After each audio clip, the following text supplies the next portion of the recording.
এবার দেখব ঢাকার বাইরের কোরবানির খবর। আমরা যাব নারায়ণগঞ্জে, সেখানে আমাদের সাথে রয়েছে নজরুল ইসলাম। নজরুল, আপনি আমাদের জানাবেন সিটি কর্পোরেশনের নির্ধারিত স্থানে কোরবানি হচ্ছে কিনা, এই বিষয়ে মনিটরিং করছে কিনা কর্তৃপক্ষ, জানাবেন। স্নেহা, নারায়ণগঞ্জ সিটি কর্পোরেশন এলাকা সহ পুরো জেলাতে এবছর ৯৭,০০০-এর অধিক পশু কুরবানি হয়েছে, এমন তথ্য কিন্তু নারায়ণগঞ্জ জেলা প্রাণী সম্পদ অধিদপ্তরের পক্ষ থেকে আমাদেরকে জানানো হয়েছে।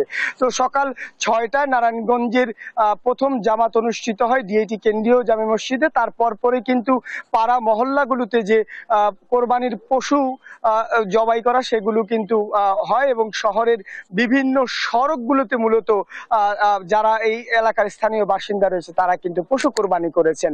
নারায়ণগঞ্জ সিটি কর্পোরেশনের পক্ষ থেকে এবার নির্ধারিত কোনো স্থান না দেওয়ার কারণে যারা স্থানীয় বাসিন্দা তারা কিন্তু বাড়ির আঙিনায় কিংবা সড়কগুলো ব্যবহার করছেন, সেটি কিন্তু আমরা সকাল থেকে এখন পর্যন্ত সিটি কর্পোরেশনের ২৭টি ওয়ার্ডে দেখেছি। একই সঙ্গে নারায়ণগঞ্জ শহরতলিতে যেই সব মিলে ২২টি পশুর হাট ছিল, সেই হাট থেকে যারা কোরবানির পশু ক্রয় করেছেন তারা কিন্তু এই শহরতলি এলাকাতেই তাদের পশু কোরবানি করেছেন। তো সিটি কর্পোরেশন এই পশু কোরবানি নিয়ে যে বর্জ্য ব্যবস্থাপনার উদ্যোগ নিয়েছে সেটি তারা ৪টি স্তরে ভাগ করেছে, এবং এর মধ্যে আসলে এই যারা নগরবাসী বা স্থানীয় বাসিন্দা তাদেরকে সতর্ক করার জন্য দুদিন আগে থেকেই সিটি কর্পোরেশন মাইকিং সহ নানা কার্যক্রম চালিয়ে যাচ্ছেন, যাতে করে ঈদের দিন বিকেলের মধ্যেই এই নারায়ণগঞ্জ শহরের যে পশুর কোরবানির বর্জ্য সেগুলো অপসারণ করা হয়। একই সঙ্গে সকাল থেকে সিটি কর্পোরেশন তাদের ট্রাক বিভিন্ন ধরনের যে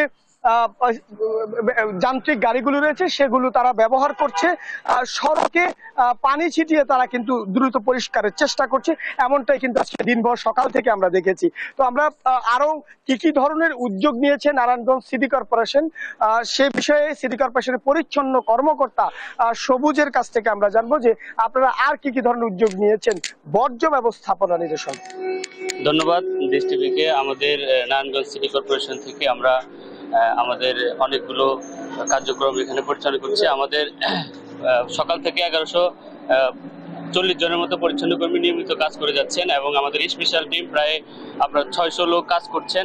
আমাদের গার্বেজ ট্রাক, বুলডোজার সহ প্রায় ৪০টি ইকুইপমেন্ট, হেভি ইকুইপমেন্ট সহ সব কাজ করছেন। ইভেন আমাদের হচ্ছে ২টি নির্ধারিত স্থান আছে সিদ্ধিরগঞ্জ এবং আমাদের নগর অঞ্চলে ২টি নির্ধারিত স্থান আছে পশু জবাইয়ের জন্য। আর তাছাড়া আমরা পানির গাড়ি সহ আমাদের যাবতীয় যে কার্যক্রম আছে সবকিছু আমরা ঠিকঠাক রেখেছি, এবং আমরা আশা করি যে আমরা সফলভাবে স্থানীয় সরকার মন্ত্রণালয়ের কর্তৃক যে নির্ধারিত সময় আছে আমরা ২৪ ঘন্টার মধ্যে সম্পূর্ণ কার্যক্রমটা সম্পন্ন করতে পারবো। তবে যেটি আসলে মূল বিষয় সেটি হচ্ছে সিটি কর্পোরেশনের পক্ষ থেকে এই বর্জ্য ব্যবস্থাপনার যে কার্যকরী উদ্যোগ সেটি গ্রহণ করা হলেও স্থানীয় বাসিন্দারা কিন্তু নারায়ণগঞ্জের যে মূল সড়ক সেগুলো ব্যবহার করে তাদের পশু কোরবানি করেছে, ফলে রাস্তার পাশে রক্ত সহ বর্জ্য কিন্তু দীর্ঘ সময় ধরে এখানে থাকবে, এবং নানা ধরনের যে গন্ধ সেগুলোও কিন্তু সৃষ্টি হবে। স্থানীয়দের এই বিষয়ে একটি গাফলতি বিগত নানা সময় ধরে রয়েছে, প্রতি বছরই এই ধরনের সমস্যাগুলো সৃষ্টি হয়। এই কারণেই নারায়ণগঞ্জ সিটি কর্পোরেশন আগে কিন্তু সচেতন করার চেষ্টা করেছে। উপজেলা এলাকাগুলোতেও কিন্তু একই ধরনের বর্জ্য ব্যবস্থাপনা নিয়েছে ইউনিয়ন কিংবা যারা উপজেলা দায়িত্ব রয়েছে এবং পৌরসভা কর্তৃপক্ষগুলো। পুরো জেলাতেই আসলে বর্জ্য ব্যবস্থাপনার যে উদ্যোগ সেটি কিন্তু সকাল থেকেই চলছে। তবে স্থানীয়রা যদি এই বিষয়ে সচেতন না হয় যে এই সড়কগুলোকে আসলে নির্ধারিত সময়ের মধ্যে পরিষ্কার না করে, তাহলে আসলে এই বর্জ্যগুলো কিন্তু সড়ক সহ বিভিন্ন যে ময়লা আবর্জনা স্থল রয়েছে সেখানে পড়ে থাকবে।